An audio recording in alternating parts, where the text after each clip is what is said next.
आज के video part में आप सभी का स्वागत है। मेरा नाम हरदा राजेश कुमार, मैं गवर्नमेंट डिग्री कॉलेज चंचलगुड़ा के हिंदी विभाग में सहायक प्रोफेसर पद पर कार्य कर रहा हूं। मैं वीडियो पार्ट के अंतर्गत आज हम जो कविता पढ़ने जा रहे हैं उसका शीर्षक है कलम और तलवार, और उसके कवि है रामधारी सिंह दिनकर। और ये कलम और तलवार जो है बहुत ही एक प्रेरणादायक कविता है। ये इस कविता में कवि ने तर्क संबद्ध मतलब तर्क भी देते हैं, प्रश्नोत्तरी शैली भी देते हैं ये, और उसके साथ दोनों के महत्व को बताने का प्रयास किया ये। और इस कविता में इन्होंने ये बताने का प्रयास किया है कि भाई कलम और तलवार क्या है, ये कलम की विशेषता क्या होती है, कलम का अपना औचित्य क्या है, ये कलम के जीवन में क्या उपयोगिता होती है, कलम के द्वारा हम क्या कर सकते हैं, कलम के द्वारा हम क्या बन सकते हैं ये। और इसी तरह से जो तलवार है ये, तो यहाँ पर दोनों के भी जो नाम दिए गए, जो शीर्षक दिए गए, क्योंकि जो भी शीर्षक दिया जाता है वही शीर्षक पूरी कहानी हो या कथा हो उसके इर्द गिर्द चलता है ये। और इस शीर्षक के द्वारा हम यहाँ देख सकते हैं कि भाई कलम क्या है, तलवार क्या है ये। तो इस तरह से दिनकर जी ने जो है ये, राष्ट्रीय कवि दिनकर जी ने जो है ये, उन्होंने ज्ञान के रूप में या कलम को जो है उन्होंने ज्ञान का प्रतीक माना है, विद्या का प्रतीक माना है ये, और कलम को जो है उन्होंने शक्ति का प्रतीक माना है ये। तो कहने का मतलब यहाँ पर यह है कि भाई दोनों का जीवन में महत्वपूर्ण अधिक स्थान है हमारे पास। क्योंकि अगर हम कलम के पीछे जाएंगे तो अगर तलवार का मतलब शक्ति नहीं है तो वो भी बेकार हो जाता है। तो इसलिए जीवन में जो है ये दोनों का साथ रहना, मतलब दोनों के हमारे विचार के साथ में संबंध जोड़ना जरूरी है ये। क्योंकि अगर यदि हम सारा दिन 24 घंटे अगर यदि हम कलम के साथ रहे, अगर यदि कोई पराया व्यक्ति हमारे घर में घुस करके या अगर हमको परेशान करता है और हम कहेंगे भाई मैं तो कलम का सिपाही हूं, मैं कुछ नहीं कर सकता हूं, मैं तो मुझसे कुछ नहीं होगा, वो क्या करेगा, हमारे पर आएगा, हम पर अपना हक जताएगा और हमको घर के बाहर खाली करके भिजा देगा। तो इस तरह से जीवन में यहाँ पर बताना चाहते हैं कि भाई जीवन में दोनों भी महत्वपूर्ण है। भाई कलम भी चाहिए, विद्या भी चाहिए, और साथ साथ में शारीरिक शक्ति भी चाहिए। मतलब एक जो है बुद्धि का प्रतीक है और एक दूसरा जो है शक्ति का प्रतीक है ये। और इन दोनों का जीवन में तालमेल होना बहुत जरूरी है, और दोनों को व्यक्ति को जीवन में महत्वपूर्ण भूमिका निभाना भी जरूरी है ये। और व्यक्ति को भी चाहिए कि इन दोनों को जो है अपने जीवन में अपनाइए। इसलिए इस प्रश्नोत्तरी जो कविता है ये, बार बार कुछ जगह पर इन्होंने जो प्रश्न दिया है ये, प्रश्न के देने का मतलब यहाँ पर यह है कि भाई उसको तर्क सिद्ध, उसको तर्क भी देते फिर उसका समाधान भी बताते हैं। तो यहाँ पर देखेंगे जो कविता है बहुत ही सुंदर कविता ये। और ये कविता जो है ये बचपन से लेकर के बड़े उम्र तक के जो भी व्यक्ति है, चाहे हम जो भी वर्ग के स्तर के हो, हम सबके लिए कविता जो महत्वपूर्ण है। एक तरह से यहाँ पर दिनकर जी जो है कविता के माध्यम से जीवन में कलम और तलवार के महत्व को बताने का सफल प्रयास किया है। और उन्हें बता दे जैसे अक्सर हम कोई चीज के लिए हम बात करते हैं, भाई ऐसा है तो वैसा, वैसा है तो ऐसा ही, और जरूरी होता है ये। क्योंकि अगर यदि हम किसी को प्रश्न करते हैं तो प्रश्न का समाधान भी अपने पास ही होता है, या फिर किसी से हमको उसको पाने के लिए हम कोशिश करते हैं। और दिनकर जी ने भी जो है इस संपूर्ण कविता में कई जगह पर प्रश्न चिन्ह लगा दिए उन्होंने, भाई तुम्हें कलम चाहिए या तलवार चाहिए, तुम्हें क्या चाहिए, मतलब बार बार मतलब देखेंगे भाई निर्णय लेना हमारा काम है ये। अगर हम सिर्फ खाली तलवार की तरफ जाएंगे, अगर यदि पढ़े लिखे नहीं रहेंगे, अगर यदि हमारे पास बुद्धि और सोच और विचार को करने का एक क्षमता नहीं है, तो वो हम कहीं ना कहीं परेशान हो जाते हैं। और इस तरह से जीवन में जो है कलम और तलवार के महत्व को रेखांकित करते हुए दिनकर जी ने बहुत ही सुंदर ढंग से इस कविता का उन्होंने चयन किया, उन्होंने इसको लिखा है, रचना की है। और इस तरह से जरूरी हो जाता है कि भाई हम जब कोई कविता पढ़ते हैं तो उस कविता के कवि को भी पढ़ना जरूरी हो जाता है, क्योंकि उस कविता के कवि कि अपनी जो मानसिकता होती है, जो सोच होती है, जो उसको अपना भाव होता है, उसके विचार होते हैं, उसका चिंतन जो होता है, ये उस कविता पर उसमें देखने को मिलता है। कभी कभी हम ये होता है कि भाई जो हमारे मन में विचार आते हैं जो हम किसी को कह नहीं सकते, अगर यदि हमारे पास शब्द रूपी भंडार है या साहित्यिक हमारे पास यदि लेखनी है, सृजना शक्ति है हमारे पास, हम उसके माध्यम से व्यक्त कर सकते हैं। और हमारे द्वारा जो कुछ भी हम व्यक्त करते हैं वो भावनाएं जो है और अन्य लोगों पर भी लागू हो सकती है। क्यों कि हम सामाजिक प्राणी होने के नाते हम जिस बातों को सोचते हैं, समझते हैं, जिस दौर से गुजरते हैं, वैसे भी अन्य लोगों पर भी उसका प्रभाव पड़ सकता है। और इस तरह से इस छोटी सी कविता में जो है दिनकर जी ने कलम और तलवार के महत्व को बताने का सफल प्रयास किया। और इसलिए हम उस कविता को विस्तार से पढ़ने के पहले हम इस कविता के संबंध में उस कविता के कवि रामधारी सिंह दिनकर जी के बारे में देखेंगे हम लोग। फिर उसके बाद जो कविता की जो पंक्तियां हैं उसका हम लोग जो है विस्तार से उसका भावार्थ परक या फिर व्याख्या परक अध्ययन करेंगे। तो आगे हम जो है यहाँ पर अब विस्तार रूप में जाने से पहले जो है हम लोग दिनकर जी का परिचय पढ़ेंगे। दिनकर जी के परिचय के अंतर्गत हम देखते हैं कि छायावादोत्तर राष्ट्रीय सांस्कृतिक काव्य धारा में राष्ट्र कवि दिनकर क्रांतिदर्शी कवि माने जाते हैं। राष्ट्रीयता, ओज तथा पौरुष के कवि के रूप में हिंदी जगत में इनकी विशिष्ट पहचान है। दिनकर का जन्म 1908 में बिहार के मुंगेर जिले के सिमरिया घाट नामक ग्राम में एक किसान परिवार में हुआ। वे बाबू रवि सिंह तथा श्रीमती मनरूप देवी जी के पुत्र थे। उनकी प्रारंभिक शिक्षा एक ग्रामीण क्षेत्र की पाठशाला में आरंभ हुई। विद्या अर्जन के लिए गंगा को पार करके पैदल जाने की कठिन प्रक्रिया ने कवि को दृढ़, साहसी तथा कर्मठ बनाया। उनकी विद्यालयीन शिक्षा एक राष्ट्रीय पाठशाला में हुई। उन्होंने मोकामा घाट से मैट्रिक की परीक्षा उत्तीर्ण की। बिहार प्रांत में सर्वप्रथम स्थान प्राप्त होने के कारण उन्हें भूदेव स्वर्ण पदक प्रदान कर सम्मानित भी किया गया। उसी समय रामवृक्ष बेनीपुरी के युवक नामक पत्र में उन्होंने अमिताभ नाम से कविता लिखना आरंभ किया। सन 1932 में उन्होंने पटना विश्वविद्यालय से इतिहास में बीए की पदवी प्राप्त की। सन 1934 से 1942 तक सीतामढ़ी में उन्होंने सब रजिस्ट्रार का पद संभाला। इसके पश्चात दिनकर जी वे आकाशवाणी में सलाहकार, भागलपुर विश्वविद्यालय के उपकुलपति, राज्यसभा के सदस्य तथा भारत सरकार के हिंदी भाषा के सलाहकार मनोनीत हुए। सन 1959 में पद्म भूषण संस्कृति के 4 अध्याय के लिए साहित्य अकादमी पुरस्कार तथा उर्वशी महाकाव्य के लिए ज्ञानपीठ पुरस्कार से विभूषित हुए। दिनकर बहुमुखी प्रतिभा के धनी थे। उनका हिंदी के अतिरिक्त बांग्ला, संस्कृत तथा उर्दू भाषाओं पर अधिकार था। वे विशेष रूप से इतिहास, दर्शन, राजनीति तथा संस्कृत के मननशील विद्वान माने जाते हैं। 24 अप्रैल सन 1974 में साहित्य नभ के इस प्रभा सूर्य का सदा के लिए अस्त हो गया, अर्थात इनका स्वर्गवास हो गया। दिनकर जी की कृतियां इस प्रकार है।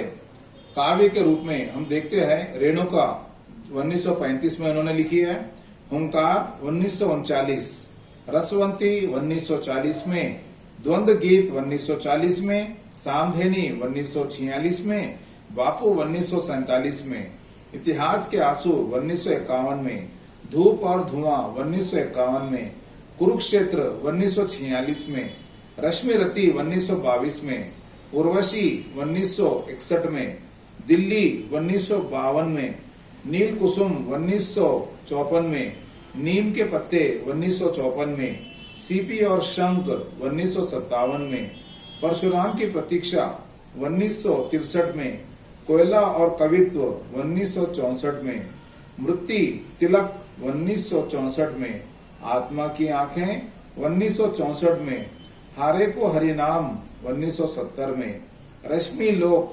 1974 में, प्रणभंग 1976 में, बारदोली विजय, चक्रवाल आदि। अर्थात हम लोगों ने देखा है कि आप दिनकर जी की जो काव्य रचनाएं हैं उनका हम लोगों ने नाम भी देखा है और उनका रचना काल भी देखा है। तो हम देखते हैं कि इसके अतिरिक्त जो है दिनकर जी ने आलोचना और निबंध पर भी अपनी लेखनी को चलाया है। लेखनी के माध्यम से उन्होंने साहित्य का सृजन किया, जिसमें आते हैं अर्धनारीश्वर, मिट्टी की ओर, रेती के फूल, हमारी सांस्कृतिक एकता, राष्ट्रभाषा और राष्ट्रीय एकता, संस्कृति के 4 अध्याय। इसके अतिरिक्त उन्होंने बाल उपयोगी मतलब बाल साहित्य, बालोपयोगी रचनाएं, चित्तौड़ का शाखा, मिर्च का मजा, धूप चाह। दिनकर के रचनाओं में हम देखते हैं कि ओज गुण पाठकों को अपनी तरफ आकर्षित करता है। ये हुंकार तथा सामधेनी में ओजपूर्ण कविताओं का संकलन है। द्वंद्व गीत में दार्शनिक चिंतन तथा राग विराग के द्वंद्व का चित्रण दर्शित होता है।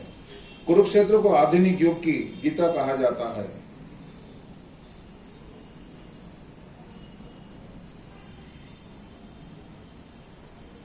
अतीत की पृष्ठभूमि पर भीष्म तथा युधिष्ठिर के संवाद के माध्यम से कवि ने युद्ध और शांति, हिंसा और अहिंसा, पाप और पुण्य, कर्मवाद, साम्यवाद, प्रवृत्ति और निवृत्ति, बाहुबल और आत्मबल तथा हृदय और मानसिक मस्तिष्क आदि के प्रभावी रूप में विवेचना की है। उनके काव्य में देशव्यापी राष्ट्रीयता और जागरण का स्वर मुखरित हुआ है। उनमें भारत के स्वर्णिम अतीत तथा परतंत्र भारत की पतितावस्था का चित्रण किया गया। दिनकर मूलतः जन चेतना के गायक हैं। तत्कालीन ब्रिटिश शासन के विरोध में उन्होंने जन भावनाओं को काव्य के माध्यम से वाणी दी। पीड़ित मानवता तथा दलित समाज के प्रति उनकी सहानुभूति प्रत्येक पंक्ति में दृष्टिगोचर होती है। उर्वशी महाकाव्य का केंद्रीय भाव है प्रेम।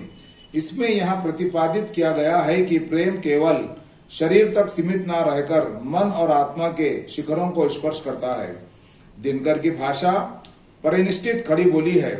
तत्सम शब्दों का उनमें सफलता के साथ प्रयोग हुआ है। उनकी भाषा उनके भाव तथा विचारों की वाहिका रही है। उनके काव्य में यथार्थ वर्णन के कारण गीतात्मकता की अपेक्षा कथात्मक दर्शित होती है। उनकी छंद योजना तथा अलंकारों के प्रयोग में स्वाभाविकता है। इनकी प्रत्येक पंक्ति भारतीय संस्कृति तथा सभ्यता की आभा से मंडित है। कविता की पृष्ठभूमि के अंतर्गत हम देखते हैं कि प्रस्तुत कविता रचना में दिनकर ने कलम और तलवार के महत्व का सुंदर वर्णन किया है।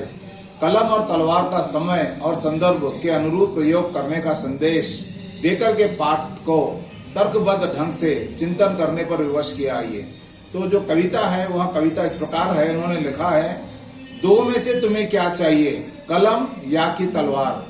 मन में ऊंचे भाव की तन में शक्ति अजय अपार। देखिए यहाँ पर प्रश्न करते हैं वो, भाई दो में से तुम्हें क्या चाहिए? दो में से मतलब यहाँ पर क्या है, ये कलम और या तलवार। और एक तरह से बताते अगर यदि कलम है तो मन में ऊंचे भाव चाहिए, या तलवार के माध्यम से तन में शक्ति या अजय अपार। अर्थात दिनकर जी यहाँ कहना चाहते हैं, संबोधित करते हुए कहते हैं जनता को कि क्या तुम्हें चाहिए, या तलवार, कलम चाहिए या तलवार?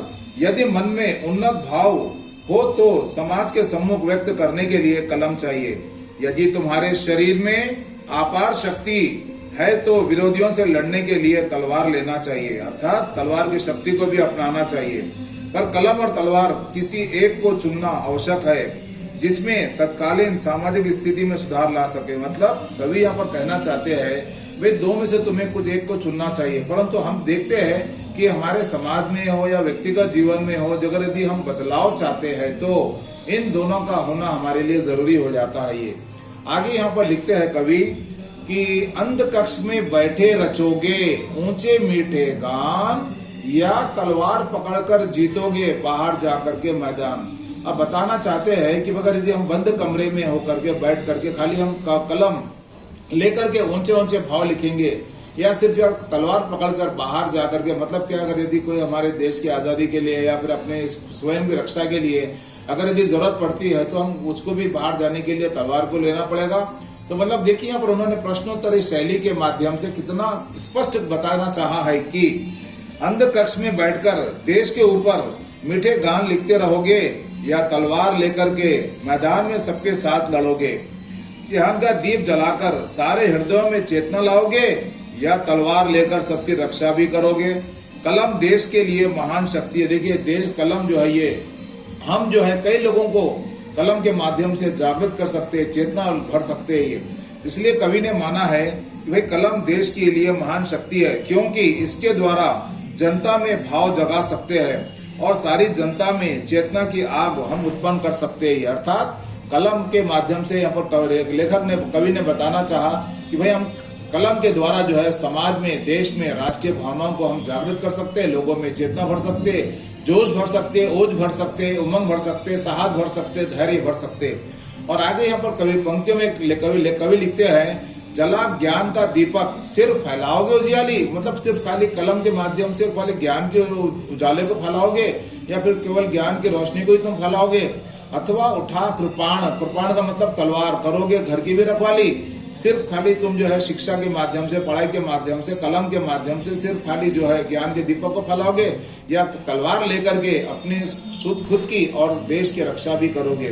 अर्थात इस संबंध में कवि ने कहने का यहाँ पर कहना यह चाहा है कि यहाँ कलम सब में विचार पैदा करने में सबसे चेतना के अंगारे उत्पन्न कर सकती है। इन कलम के द्वारा अंगारों से ज्वलित इस देश के लोग क्या कभी शांत हो पाएंगे, अर्थात अपने लक्ष्य को अवश्य प्राप्त करेंगे। देश के अत्याचारों से क्रोधित होने वाली जनता खून को गर्म करके, अर्थात यहाँ पर बताना चाहते हैं कि भाई हम जो सिर्फ कलम के माध्यम से हम अपने जीवन को, समाज को हम बदल नहीं सकते। जब जरूरत पड़ती है तो हमको अपने घर की रक्षा के लिए तलवार को भी हमको धारण करना पड़ता है, लेना पड़ता है, हाथ में उठाना पड़ता है। और इस तरह से यहाँ पर कवि ने जो है ये कलम और तलवार के दोनों के महत्व को बताते हुए हमारे सामने प्रश्न रखा है और हमको उसमें से चुनने का सही उद्देश्य को लेने के लिए उन्होंने हमको बताने का प्रयास किया है। आगे की पंक्तियों में कवि लिखते हैं, कलम देश की बड़ी शक्ति है। सच बात है ये, भाई कलम जो है देश के लिए बहुत बड़ी शक्ति होती है, क्योंकि कलम के माध्यम से हम समाज में सामाजिक क्रांति ला सकते हैं, राष्ट्रीय भावनाओं को जगा सकते हैं, चेतना को ला सकते हैं। है भाव जगाने वाली, अर्थात कवि ने इस पंक्तियों के माध्यम से कलम की शक्ति को उन्होंने दर्शाने का प्रयास किया। दिल ही नहीं दिमागों में भी आग लगाने वाली, अर्थात देखेंगे हम कि कलम के माध्यम से कुछ रचनाएं ऐसी होती है जो लोगों के दिलों पर नहीं बल्कि दिमाग में भी अपनी छाप छोड़ देती है। अर्थात कुछ रचनाएं जो है किसी के मानसिक रूप पर या शारीरिक रूप पर भी उसका अपना असर दिखाती है। इसलिए कवि ने इन पंक्तियों के माध्यम से कहना चाहा कि कलम देश की बड़ी शक्ति है। देखेंगे एक पत्र के द्वारा या एक लेख के द्वारा समाज में बड़ी क्रांति आ सकती है। इसलिए लेखक ने माना कि कलम जो है ये, जिसके द्वारा हम दिल में नहीं दिमागों में भी, मतलब देखेंगे दिल में तो आती है पर दिमाग में भी अगर भावनाओं को जगा देते हैं तो देश की आजादी के लिए, अपने स्वयं के लिए हम जो है मर मिटने को तैयार हो जाते हैं। पैदा करती है कलम विचारों के जलते अंगारे। देखेंगे जो कलम होती है, कलम के द्वारा लिखे गए कुछ विचार भाव इतने अधिक प्रभावशाली होते हैं कि जिसके द्वारा कई लोग उससे प्रभावित हो जाते हैं। और इसलिए कवि यहाँ लिखते हैं, और प्रज्वलित प्राण देश क्या कभी मरेगा। अर्थात अगर जिस देश में देश को चलाए रखने के लिए जो भी साहित्यकार अपनी कलम के माध्यम से, अपनी रचना के माध्यम से, अपनी सृजनात्मकता के माध्यम से, अपनी विशेषताओं के माध्यम से जब वो कोई ऐसा लिखने का कार्य करते हैं जिससे कि लोगों के मन में, दिल और दिमाग में जो है जिसका प्रभाव पड़ने से उनकी जिंदगी में बदलाव आ जाता है ये, तो वैसा देश कभी मर नहीं सकता, वैसा देश कभी किसी के सामने झुक नहीं सकता, कभी किसी के सामने हार मान नहीं सकता। इसलिए यहाँ पर कवि यहाँ पर बताना चाहते हैं कि कलम जो है बहुत महत्वपूर्ण है हमारे जीवन में। पर एक जगह पर कवि ये भी बताना चाहते हैं कि भाई हमारे जीवन में कलम और तलवार दोनों भी जरूरी है ये, और अज्ञान को मिटाने के लिए कलम जरूरी है और अन्याय को मिटाने के लिए तलवार जरूरी है। लहू गर्म रखने को रखो मन में ज्वलित विचार। अर्थात देखेंगे जब हमारा खून ठंडा हो जाता है तो हम क्या कहते हैं, भाई अरे आदमी कुछ में ताकत नहीं है। इसलिए लेखक यहाँ पर कवि कहना चाहते हैं, लहू गर्म रखो। मतलब लहू का मतलब कि अपने विचारों को, अपने जोश को, अपने साहम को, अपने संयम को, अपने धैर्य को कभी हमको ठंडा नहीं पड़ने देना चाहिए। अर्थात हताश, नाराज, निराज, कमजोर, लाचार, बेबस, बेसहारा नहीं समझना चाहिए। अर्थात हमारे विचारों को जो है ज्वलित विचार, मतलब देखिए हर वक्त जो है हमारे विचारों में ऐसा तेज होना चाहिए, ऐसी शक्ति होनी चाहिए, ऐसा धैर्य होना चाहिए, ऐसी स्फूर्ति होनी चाहिए कि हम कभी अपने विचारों को हम कमजोर ना पड़ने दें। हिस्त्र जीव से बचने के लिए चाहिए किंतु तलवार। अर्थात देखिए अगर यदि हम जाएंगे, भाई कोई जानवर आता है, बहुत खतरनाक जानवर आता है और वो हमारे सामने खड़ा हो जाता है और हम कहते हैं कि भाई देखो मैं तो कलम लेकर तुमसे लड़ूंगा, मैं तो कलम काम नहीं आती। उस समय हमको चाहिए अपनी रक्षा सुरक्षा के लिए जो है हमको उस समय तो तलवार को धारण करना पड़ेगा, लेना पड़ेगा और उससे मुकाबला करके अपने आप को बचाना पड़ेगा। इसलिए कवि यहाँ लिखते हैं, हिस्त्र जीव से बचने को चाहिए किंतु तलवार। अर्थात देखेंगे तो भाई देश को जो है ये, देश के लोगों को अनेकता में एकता में सूत्र में बांधने के लिए कलम जितनी जरूरी है, कलम के द्वारा लिखे गए विचार, उनके भाव लोगों में जिस तरह के भावनाओं को पैदा कर सकते हैं, लोगों में जोश पैदा कर सकते हैं, उसी तरह से दुश्मन से बचने के लिए भी हमको अपनी रक्षा के लिए तलवार को धारण करना पड़ेगा, अपनाना पड़ेगा, लेना पड़ेगा। इसलिए कवि यहाँ कहते हैं, कलम और तलवार पर कवि अपने विचारों को इस प्रकार प्रकट करते हैं। ये कलम देश के भावों को जगाने वाली बड़ी शक्ति है। वहां लोगों के दिल में ही नहीं दिमागों में भी आग लगाने वाली है। वहां विचारों के जलते अंगारे पैदा करती। जिस देश के प्राण दहकते हैं वहां देश क्या कभी नहीं मरेगा। अर्थात वो देश कभी नहीं मरेगा, कभी हारेगा नहीं। अपने रक्त को गर्म रखने के लिए मन में ज्वलित विचार रखो। लेकिन क्रूर जीवों से बचने के लिए तलवार चाहिए। अर्थात देखिए जो खतरनाक है, जो नुकसानदेही है, उनसे बचने के लिए हमको तलवार को धारण करना पड़ता है। आगे यहाँ पर लेखक लिखते हैं, एक भेद है और जहां निर्भय होते नर नारी, कलम उगलती आग जहां अक्षर बनते चिंगारी। अर्थात यहाँ पर फिर कवि एक बात कहना चाहते हैं कि जो भी हम यहाँ पर कलम है, ये दोनों में एक भेद है, और इसलिए कलम के भेद को स्पष्ट करते हुए यहाँ पर लिखते हैं कि कलम और तलवार, यहाँ पर फिर बात करते हैं, कलम उगलती आग, देखिए कलम से आग उगलती है और अक्षर जो बनते हैं वो चिंगारी बन के काम करते हैं। अर्थात जहां मनुष्यों के भीतर हरदम जलते हैं शोले, अर्थात जहां पर लोगों में अपने धैर्य, अपने साहस जब तक शोले जैसा होता है तो शोले के सामने कोई भी जल करके राख हो जाता है। अर्थात बाहों में बिजली होती है, दिमाग में शोले। अर्थात जहां पर लोगों के मन में जो है विचार अगर अधिक होते हैं, अच्छे होते हैं और संयम करने वाले होते हैं ये। और अंत में यहाँ पर फिर लिखते हैं, जहां लोग पालते लहू में हालाहाल की धार, हालाल का मतलब क्या, शराब नशा। तो देखेंगे जहां पर खून में अगर यदि जोश है, धैर्य है, वहां पर अगर यदि हम पाल लेते हो तो बाहर की किसी प्रकार की वस्तु का या फिर अवसर का हम पर प्रभाव नहीं पड़ता। क्या चिंता यदि हाथ में हुई ना तलवार। देखेंगे जब हमारी हौसले बुलंद है, अगर यदि हम निहत्थे है, उसके बावजूद भी अगर यदि कोई हमारे सामने हम पर आक्रमण करने के लिए आता है, तलवार ना भी हो तो अगर यदि हमारे हौसले बुलंद है तो हम अपने लक्ष्य को प्राप्त कर लेते हैं। इसलिए कहते हैं, कर खुदी को इतना बुलंद कि ऊपर वाला पूछे बोल बंदे तेरी रजा क्या है। मतलब हर वक्त जो है अपने विचारों को जो है, विचारों में तेज, जोश, उमंग, साहस को बनाए रखना चाहिए। और आगे यहाँ पर कहना चाहते हैं कवि, जहां स्त्री पुरुष निर्भय होते वहां कलम आग उगलती और उनके द्वारा लिखे जाने वाले अक्षर चिंगारी बनते हैं। जहां मनुष्यों के अंदर हर समय आग की लपटें होती है, उनकी भुजाओं में बिजली होती है, उनके दिमाग में गोले होते हैं, उनके रक्त में विष की धारा प्रभावित होती है, उनके हाथ में तलवार ना होने पर भी कोई चिंता की बात नहीं है। अर्थात कवि ने इस कविता के माध्यम से कलम की शक्ति के बारे में बताते हैं और साथ ही साथ हमारे जीवन में तलवार का भी जितना महत्व है उसको भी हमको समझना चाहिए। इसलिए हमारे जीवन में कलम और तलवार दोनों का महत्वपूर्ण स्थान है। और इस कविता के माध्यम से कवि ने ओजपूर्ण भाषा के द्वारा देश के प्रत्येक नागरिक को उन्होंने यहाँ पर संदेश देना चाहा कि जीवन में जो है कलम और तलवार हम दोनों के लिए जरूरी है और कलम और तलवार को हमें महत्व देना चाहिए। और अपने जीवन में जो है सफलता प्राप्त करने के लिए हर कदम पर जो है हमको दोनों का सहारा लेना चाहिए और अपने जीवन को और अपने भविष्य को उज्जवल बनाने के लिए सदैव तत्पर और सदा सफलता के रास्ते पर चलते रहना चाहिए।